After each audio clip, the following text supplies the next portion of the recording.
Good morning, and want to continue our study in Philippians chapter number 4. And I want to look at verses 12 and 13, where we'll see the topic of being divinely strengthened. As I mentioned in the previous devotion, one of the reasons Paul wrote the book of Philippians was to express appreciation for a gift these believers had given him.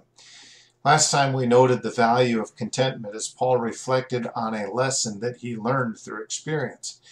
And it's this experience to which he alludes here in verse number 12 that I believe serves as the basis for learning contentment.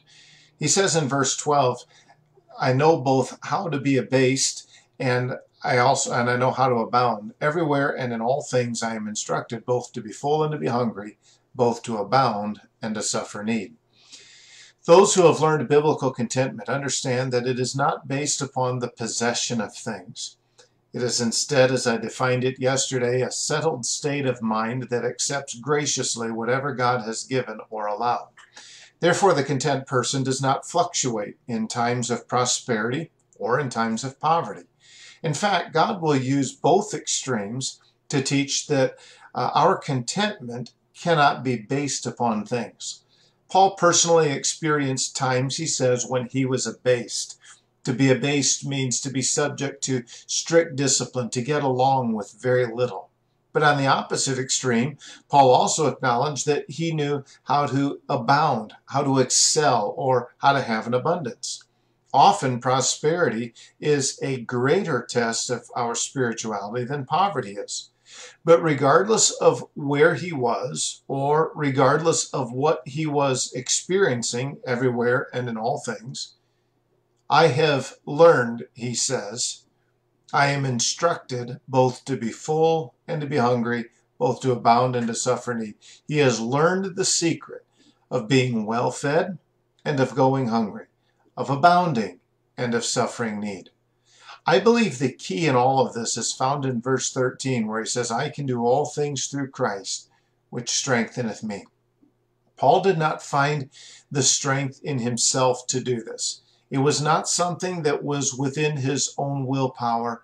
Instead, he was divinely strengthened. It is God who enabled him to have this mindset. Therefore, it was his strength upon which Paul came to depend.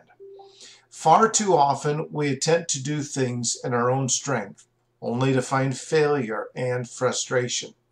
Jesus taught in John chapter 15 and verse 5, I am the vine, ye are the branches. He that abideth in me, and I in him, the same bringeth forth much fruit, for without me ye can do nothing.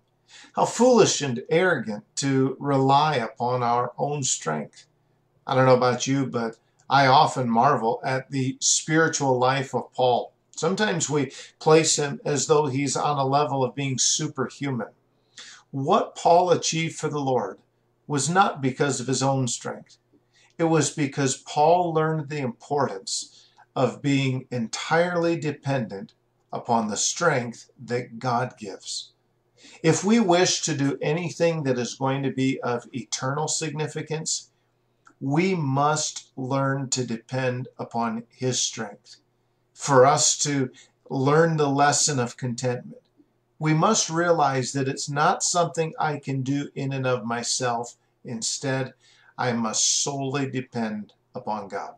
Thanks so much for joining us today. God bless. Hope to see you tonight in church, and hope you have a great day. Take care. God bless.